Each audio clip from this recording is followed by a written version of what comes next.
Why is Vanguard's index fund VOO so popular? Why do investors like VOO? VOO is my most favorite ETF, and for a majority of people, it is ideal for them as well. So let's figure out why people are weird about their love for VOO. By the way, welcome to Dividend Compounders with Cheese. VOO is a 10 out of 10, a beauty with a big brain. Kind of like a Toyota Prius, it's got good mileage, a good track record, it's relatively safe, and it does the job. It gets you from point A to point B. In no world do you need that lifted pickup truck to commute 5 miles to work at your white-collar job in Portland, Oregon. Whoops, I don't want to hurt feelings. Anyways, VOO is ideal because investing in that ETF just makes a whole lot of sense. You contribute to it monthly and let the market do the work for you. The historic rate of return is about 13% for the past 15 years, year over year. You don't have to spend time or energy following the economy, market, or be invested in a specific company's updates. So depending on who you are, it is practical, efficient, and a smart thing to do. But you don't need me to tell you how amazing VOO is, because from your research, you have come to the conclusion that VOO is a reliable performer that can be set and forget. So with a 13% rate of return, your $10,000 at the end of year one would be $11,300 in a perfect world. But anywho, let's try to answer the question, why is VOO so popular? Stick with me. Reason number one, let the facts speak for themselves. So for the past 5 years, the total return for VOO was 90.65%. And when you think about a high yield savings account, that gives you what? Like 2-3% if you're lucky. And right now, temporarily, it's around what? 4%? Whereas if you invest in VOO, the CAGR is 14.24% year over year. CAGR essentially stands for compound annual growth rate, which is the total return that you see once you reinvest the profits back into your holding. So in the case of VOO, that would be the dividends. If the total return for 5 years is about 90%, then what about for 10 years? Then you would have seen a 217.6% return, and the CAGR would have been 12.15%, which means on average, your money would have grown by 12% year over year. Alright, so let's say you invested $10,000 into VOO 10 years ago with a $500 monthly contribution. What would that look like? Well, as you can see on your screen, some years it performs well. Like in 2013, it's above 30% rate of return, but then in other years, it didn't do too well. And dare I say, it was even a bloody red mess, like when I had my first period. But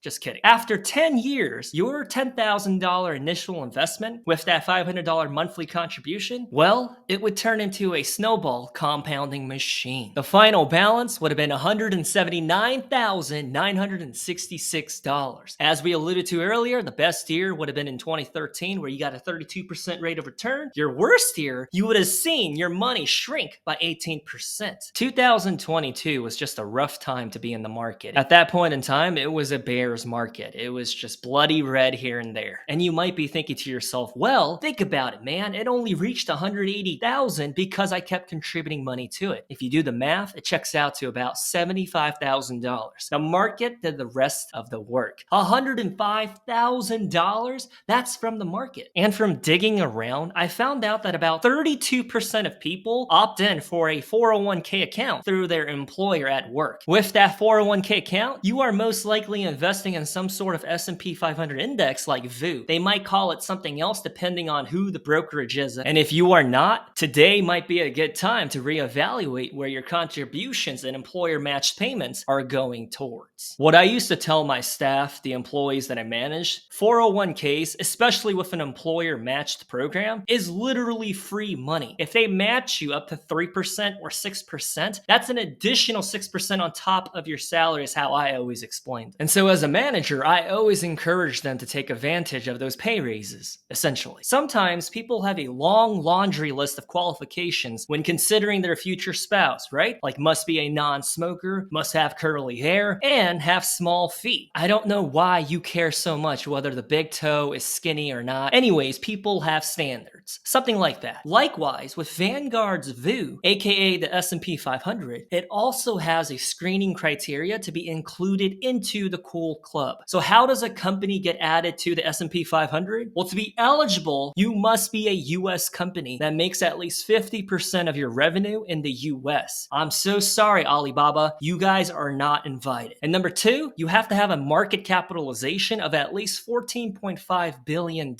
which means essentially you have to be a big company. Number three, the company has to be highly liquid, meaning they have to have a lot of cash or be able to find that cash fast through their assets. Number four, have a public float of at least 10% of their shares outstanding. And the last metric, well, the company has to be profitable in its most recent quarter's earnings, and the sum of its trailing 4 consecutive quarters' earnings must also be positive. I personally love VOO's screening metrics. It's strict, it demands the company to be high quality. Sometimes bad companies do fall through the cracks, but the screening metrics do their job, like Bill Belichick always preaches. And if a bad company does make it through, or if a good company does turn bad, then they get replaced with another company eventually. That S&P 500 club is very exclusive. Moving right along, point number 3. Here's another reason as to why VOO is so popular. VOO tracks the S&P 500. I know I keep talking about S&P 500, so you can essentially think of VOO as being the S&P 500, and it's a benchmark for the market. When people refer to the market as in beating the market, they are referring to the S&P 500. So when you invest in VOO, you're investing in the market. You're investing in the standard, the benchmark to beat. By the way, what you see on your screen are all the different companies that make up the S&P 500. As they always say, if you can't beat them, join them. When I was younger, I absolutely refused to wear clothing that wasn't hip or stylish. And that's because I grew up in a very poor household. And at the time, I was so worried about what people thought of me. I didn't want them to see me as the poor kid. With that mentality, I did not like Crocs. Yet, people kept raving on about how comfortable they were. As I grew older, I opened up to the idea of getting a pair of Crocs. Once my foot made contact with a pair of Crocs, I've never turned back. Which is so funny because right now, I actually think Crocs look great. And they make for wonderful house slippers. If you can't beat them, join them. On a side note, Crocs, the company, is actually publicly traded. And according to their finances and their future forecasts, Crocs is undervalued. But I'm not invested in them because they do not do dividends. Point number 4, why is VOO and the S&P 500 often referred to as the market? Well, VOO is diversified across all industries. And from all of these different sectors, only the top dogs are included into the S&P 500. And because every major industry is represented, this leads to a hedge against risk from diversification. A very simple illustration of risk diversification. So say your ETF has 4 different companies, so 4 different stocks with equal weighting. If one of those companies, represented by Charmander right here, drops by 30% in a day, but the other 3 collectively go up by 30%, well then the total return is 0%. Now with the S&P 500, aka VOO, this illustration is expanded to 500 different companies. So even though you might be only interested in the tech industry like Google, Microsoft, or Apple, VOO is representative of manufacturing, the oil industry, the retail space, the utilities, and even clothing manufacturers like North Face. Which, by the way, the older that I get, the more I appreciate Patagonia clothing because they are made of high quality standards. And where I live, it snows like 6 inches every single day during the winter. And so when you live in that type of environment and conditions, you become appreciative of durable and quality outdoor attire. The only downside to Patagonia is that they cost more than a nice Brazilian steakhouse meal. Patagucci, as they say. Which brings me to point number 5, the dividend. So currently, VOO's dividend yield is 1.44%. I know, it's nothing to write home about. The annual dividend is $6.23 per share. The payout ratio is 33.94%. Very healthy, that's a green light. The dividend growth rate is 7.23%. Off of face value, we might dismiss VOO because of its low dividend yield. But my rebuttal to that is it's better than having a 9% dividend yield that gets cut in 3 months or in 4 months. Because that shaky stock is absolutely being crushed by the stock market. Kind of like ordering a chicken breast meal at a restaurant and it comes out cooked medium rare. It's fun while it lasts, but there are consequences. So although the dividend yield isn't that high, it is of quality. Yeah, this value add point is hard to justify if you don't see what I'm seeing. And to be honest, we are probably aligned and on the same wavelength because I would prefer for an investment to have at least a 3% dividend yield. I'd also prefer to be younger by a decade because I feel tight all over my body whenever I wake up. So stretching and mobility work is the name of the game as an older male. So even though the dividend yield is poopy at about 1.5%, at least the CAGR is hovering at around 12 to 13%.